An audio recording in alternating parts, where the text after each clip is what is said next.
Today on Pilgrim Radio's His People, Eric Scalise on the use of AI in mental health ministry. And so when you query that, it searches only that database and within seconds pulls out responses pertaining to your question. That is a revolutionarily different approach to providing people with biblical help. Now, let me say this. It's still no substitute for human relationship. Eric Scalise, next. Today, Spencer Dahlke talks with Dr. Eric Scalise, President and Chief Strategy Officer at Hope for the Heart. They'll be discussing the ministry's partnership with Pray.com, providing AI tools for mental health counseling. Would you tell us a little bit about your ministry, Hope for the Heart, and what prompted your partnership with Pray.com? Sure. Hope for the Heart was founded by June Hunt. We're located in the North Dallas area. We are celebrating our 40th anniversary this year, so we've been around for a while. And if any of your listeners know who June is, because she has her own radio program called Hope in the Night, we primarily are involved in sort of biblical counseling, lay counseling, people helping, life coaching, anyone in the helping arena, and have a number of resources that have been developed over the years. We have something called the Keys for Living Library, 108 topics now, on just about every life challenge you can think of. Professionally informed, but biblically integrated. So we're in 70 countries. We have material in 36 languages, do events. So I have the joy and the honor of serving as our president. And then we network with other media platforms and partners. You mentioned Pray.com, and about a year or so ago, we began having a conversation with them about an AI application, and I'm sure we're going to talk a little bit about that. Yeah. What does biblical counseling look like? The Bible doesn't, offer a lot of practical advice about here's your, mental health diagnosis. So what does that look like? Well, I've been in the Christian mental health space for 46 years. I like to say I started when I was 7, but that wouldn't be true. And you have an entire continuum in that space. You have people who are maybe lean a little bit more on the psychology end of things, and I get it. The church often looks at that with some suspicion because of many of the people, you talk about psychology, someone says, oh, that's Freud, right? There is that element. And then all the way down to the other end of the spectrum is what you might call Bible-only or nouthetic counseling, where they would say any incorporation of anything psychological is practically heresy. We are conservative, but take the stance that science, especially what we're seeing in neuroscience, can provide some context for a lot of things people wrestle with, but that Scripture does have a lot to say about a lot of things. And again, we have 108 topics, and we talk about things like anxiety, depression, domestic violence, childhood sexual abuse, bullying, suicide, which are fairly clinical topics, but we talk about things like forgiveness, hope, anger, worry. And so Scripture has a lot to say about those topics. So for me, it's taking sound, people helping principles, and you're integrating what God's truth has to say in that arena. To me, that's what it means to bring Scripture into counseling. Now, there are counselors who would say, I'm a counselor and I'm a Christian. There are others who would say, I'm a Christian counselor. And it depends on where the emphasis is probably placed. So when you see the term biblical counseling, a lot of times that's a term used on the one end of the spectrum, that nouthetic counseling, Bible only. I kind of say we integrate Scripture into people helping.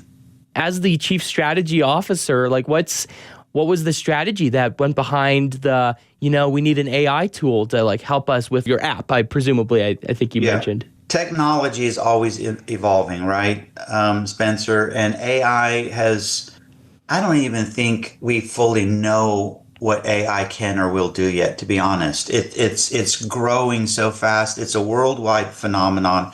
It's impacting almost every segment of society. Sometimes people of faith get a little wiggy about technology. We're using technology that some might have thought, oh, that's just a tool of the devil, the airwaves, the internet. Technology is not the issue. It's what you do with it and how you use it that you have to use discernment and wisdom and biblical care. And so part of our strategy is, how are people consuming content today? How are they getting information? And I think it's very biblical to say, let's go to where people are. Jesus did that. He didn't come for those who are well. He came to save sinners. So he would go to where sinners were, where he could have conversations. And so part of it is understanding how people consume information, especially the younger generations,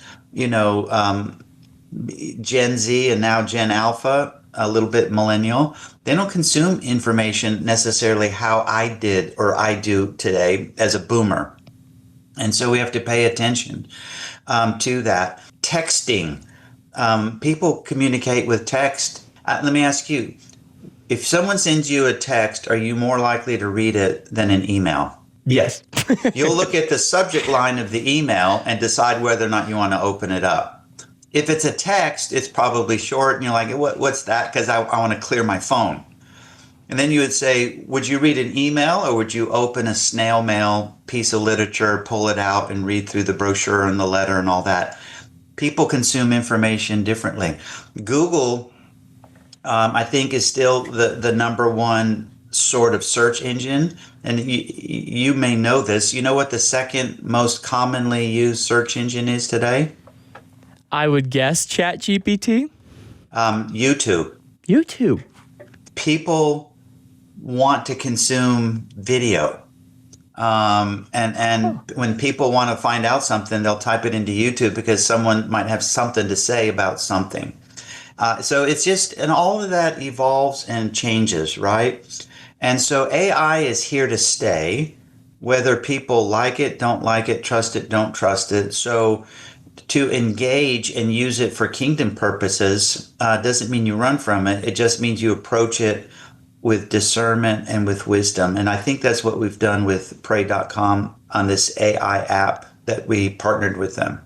I imagine you probably have gotten asked quite a bit about, we have, there's been some demonstrable harm done to children, I think specifically, who have turned to AI as a friend, someone that they can talk to. Yes. I don't want to, make it out like this app is one and the same as some of those other things. But and that's a great question, and it's worth exploring because there are risks, and there are actually several cases where people have actually committed suicide through AI chats. And there are two kinds of systems within AI, if you think about it. There's what's referred to as an open AI and closed AI.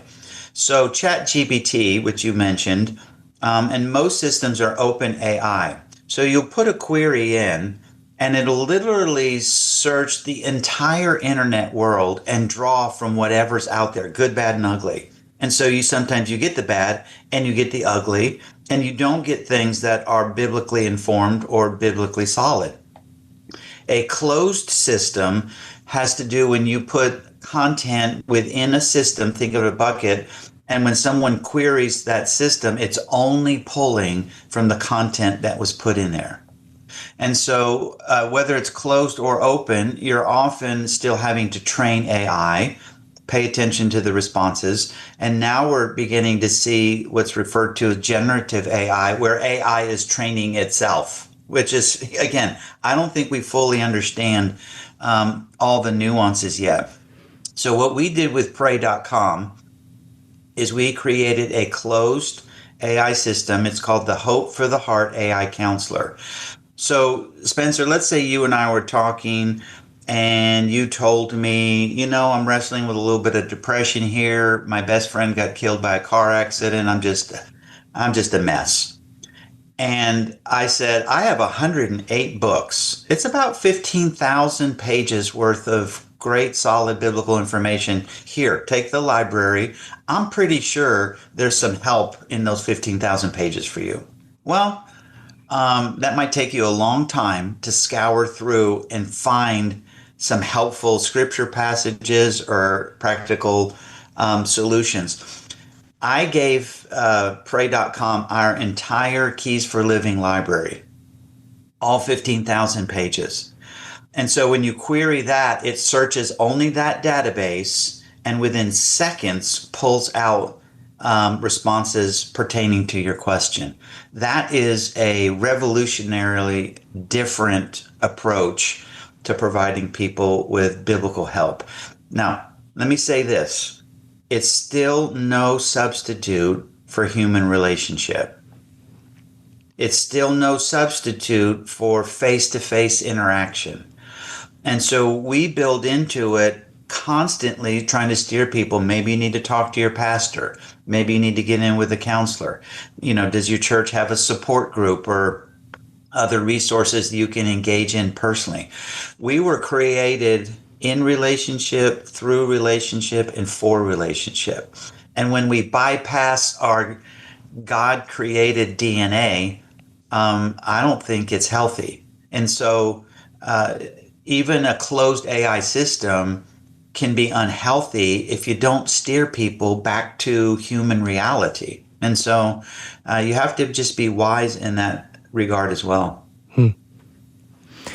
Yeah, I think just like out of fairness to you guys, it does sound like maybe when people hear AI, they have a preconceived template idea of what that AI looks like. But Right. I guess you're saying like there's a lot of different applications for the technology that you are Correct. using. Yeah. I mean, think of what we've created as a super search engine on biblical mental health. It doesn't go outside of some very narrow parameters, in that sense, where a lot of AI, especially generative AI, starts throwing things. The reason we want to point people to human relationship is because I often say AI can become a false intimacy. You mentioned that people have relationships with this AI bot. There have been some studies I've read where young people in particular will actually report their first love. Think about that. Their first love was an AI bot, not a real person, someone they interact with every day. In real relationships, iron sharpens iron, right? Sometimes there's disagreement. Sometimes there's some bumps. You work it out. You work it through. Sometimes you bang heads. That's reality. In AI, you have a bot that's only telling you what it thinks you might want to hear, and it's usually very positive and affirming and how wonderful you are, when maybe you're not so wonderful or your decisions aren't that wonderful. And so it's this, who wouldn't want to be around that all day long? If someone is just telling Spencer or Eric, man, you're amazing, that was awesome, you're fantastic, that's a good idea, why wouldn't I want to be around that all day? But it's a false intimacy and it's a false reality. And so we have to make sure we stay connected into the real world as well. I wonder whether or not AI tools just enable our thinking that, well, I've got an AI tool that I can lean on and I'm going to be self-sufficient. I'm kind of curious, like, are there maybe safeguards in your AI for pointing back to human? Yes, because we're constantly, like, we have national hotlines built in, constantly pushing people to outside resources. I think part of human nature is that way. Some maybe lean in that direction a little bit more than others. It's fascinating to me that in a post-COVID world, let's because we are in a post-COVID world now, but back in 2020, 2021, when the world was shut down, everyone was isolated. Everyone was isolated. and loneliness was so prevalent. We saw a spike globally in things like depression, suicide, anxiety, substance abuse, and other mental health issues, which because we're created for a relationship, I often say isolation is the enemy's number one strategy to take anyone out. We partner with the Barna Research Group on some things, and it's interesting. They are recently came out with a study, or about to publish it, how Gen Z in particular is one of the, especially Gen Z men in particular, are one of the fastest growing segments demographically who are going back to church. Interesting, isn't it? Well, Gen Z is the generation that was impacted by AI. They were in high school, early college, and they were cut off. And where do young people learn their social skills, their relational skill set? In school with their peers, and they were cut off. And now all of a sudden you see some starving for some human contact and relationship, where texting and a little bit of FaceTime on my Apple phone, it's just not enough anymore. Interestingly enough, the Gen Alphas, the youngest ones, the ones who are kind of in high school today and maybe freshmen, they don't like AI because they're saying to themselves, AI is going to take away the jobs that I think I came to school to study. By the time I graduate with a degree, my degree is going to be worthless because AI is going to be able to do what I just spent money and years learning to do. So it's fascinating because Gen Alpha was too young. They weren't as impacted by COVID and the isolation. They're not the COVID generation. And so you see different things going on with different people, but you just have to pay attention to all of that as you engage. So as we move into the future, then, like, who do you think will benefit most from your AI tool? Who are you trying to reach out to? You know, the Pray.com platform, they have something like 25 million subscribers. And according to them, quite a large percentage are seekers. They're not what you might consider overtly committed Christian people. They're looking and they're interested in, because Pray.com airs a lot of radio programs, a lot of podcasts, some other resources.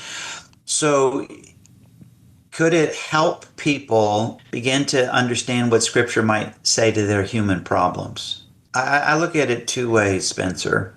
And we have this dichotomy because our Keys for Living library, our resources, we have a tagline that says, helping you, comma, helping you help others. So some people come because they need that content information because, like, I need it, or it's for a loved one or a good friend. Others come because they say, I'm working with people or ministering to people in that space. I'm looking for some tools and some help. So we realize there's a dichotomy like that. I will say this. When it comes to mental health, historically, the church, capital C, has not done a great job in addressing those needs. We have to figure out how to continue to destigmatize being human. I think COVID created a little bit more movement in that direction. But I've found, because I hold 3 practice licenses, even though I'm not currently practicing as a clinician, but I've learned there's so much shame and guilt attached to some of these things. People have a hard time going up to another person and saying, hey, I'm wrestling with my gender identity. Hey, I have a pornography addiction problem. Hey, I'm thinking of hurting myself. Because there's shame, there's guilt, there's a concern, am I going to be rejected for this? So they don't. They suffer in silence until something either implodes or explodes. What AI can help with, it can help people at least begin to find their words. Even though they're typing it in, it's maybe the first time they've ever said in text or verbally, I'm depressed.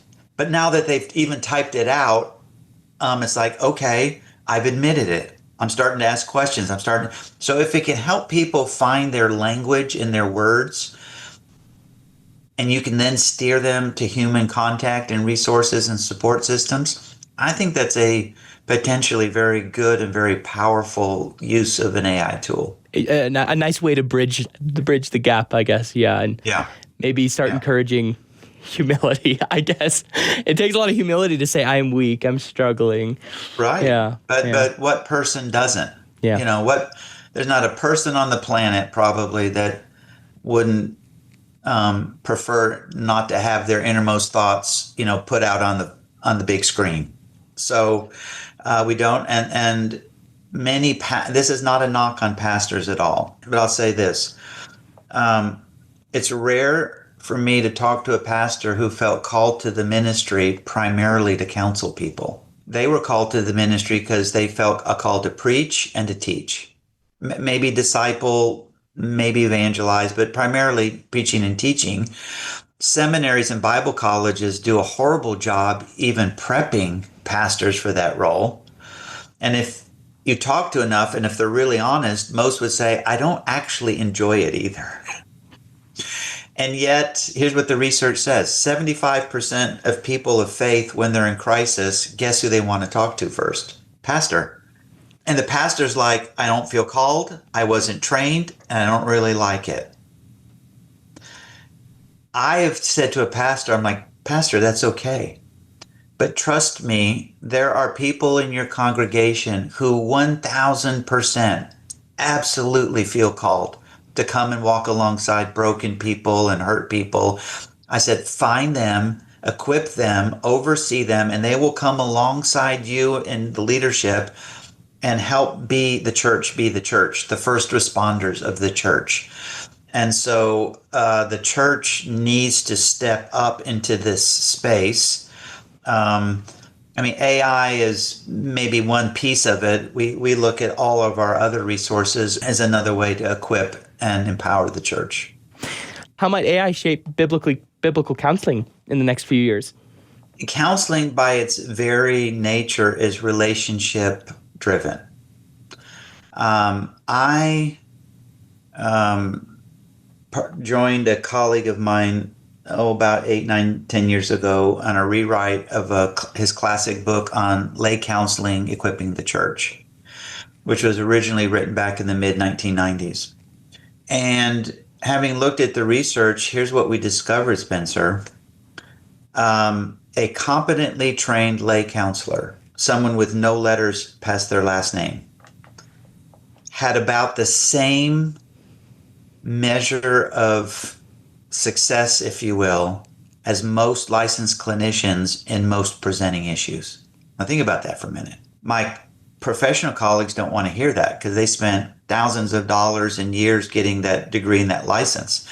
But the truth is, a competently trained lay counselor has the same outcome measure. So my question to myself in looking at the research was, well, why is that? Why? Here's what we discovered. The predominant overwhelming factor that determines outcome has everything to do with the quality of the relationship between the one seeking help and the one providing it. And when I realized that, I'm like, that's the church. That's us. That's us. We're the first responders. We're the lifeguard who can jump in the pool, get them out, do initial CPR until the ambulance arrives. That's the church. But it's relationship driven, something AI can never ultimately fulfill.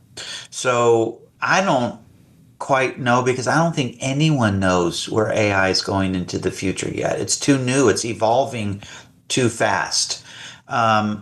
We're looking at where is it right now? How can we use the tool right now?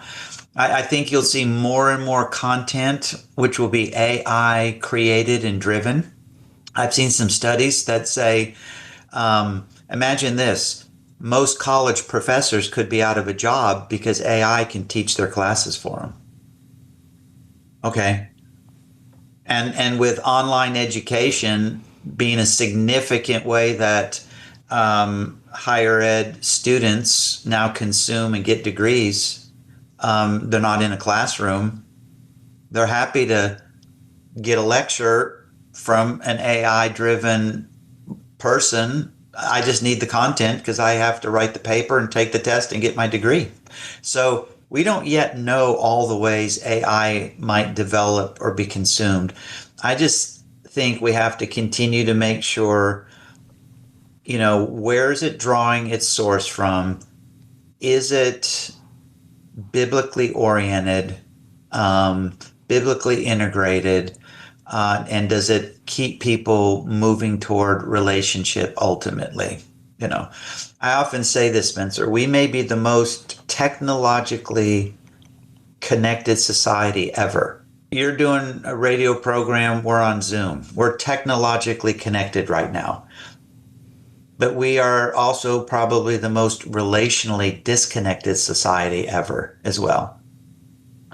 Back when I was, high school, college, within the church, community was the thing. Coming out of the Jesus movement, everyone just gathered. And content was scarce. People were like, we're talking about this or this biblical thing or this thing, and like, well, who's got anything to say about it? And we would go look for content. It's flipped now. Content is everywhere, but community not so much. It's a very interesting phenomenon we're seeing, and I'm encouraged that some younger generations are moving back toward understanding the need for human relationship. As lay Christians, who obviously, most of us are not going to be professionally trained. Nevertheless, how could we prepare ourselves for deep conversations about people's traumas, hurts, and be able to, would you have advice on how to approach that maturely and competently as lay people? Yeah, I think you have to be equipped and trained to do that. Listening might seem like a passive activity, but it's actually a skill set that you learn how to be a good listener. How do you practice the ministry of presence? How do you know how to make a good referral? How do you know how to deal with someone who comes in and they're just in a crisis moment? How do you bring God and Scripture into the conversation? How do you create safe spaces? These are some training-oriented things. And one of the things we've done at Hope for the Heart, we have, like I said, 108 topics. That's a lot of content. And when I came, because I've been in this space a long time, I'm like, it's not enough just to have content. Because I've seen people who have content and they can do harm with it because they think they know information. We have to train people on how to safely, biblically, compassionately use the content. So we created an entire training course in how to become an effective lay helper. Because the way I look at it is if you can give people that, then they can take the content we have. Maybe that a person does a lot with marriages. Great. Then absorb the marriage and family and parenting content that's out there. Or I do a lot with addiction. Great. Learn how to be a great counselor, listener, and then fill your bucket full of, more content about addictions and habits and all of that. But get the foundation down first. If you don't build the foundation, the house that's built on it is not going to be very stable. So we do both. We have lots of great content to build that house, but we have matter of fact, we actually call it Foundations of Care. You've been listening to His People on Pilgrim Radio. Many thanks to our guest, Dr. Eric Scalise, President and Chief Strategy Officer at Hope for the Heart. Go to hopefortheheart.org. On tomorrow's program, it's Dina Dye on God as Warrior in the book of Exodus. We see in the Exodus story, he totally routs the Egyptians, right? And he sends them, the waters return, he sends them to the deep, and Pharaoh and army, and it drowns. So this whole water thing, which we actually have in the Exodus story. And he's the conqueror and the deliverer. And of course, he uses his representative Moses as his human representative. That's tomorrow at the same time, right here on His People. Thanks for listening.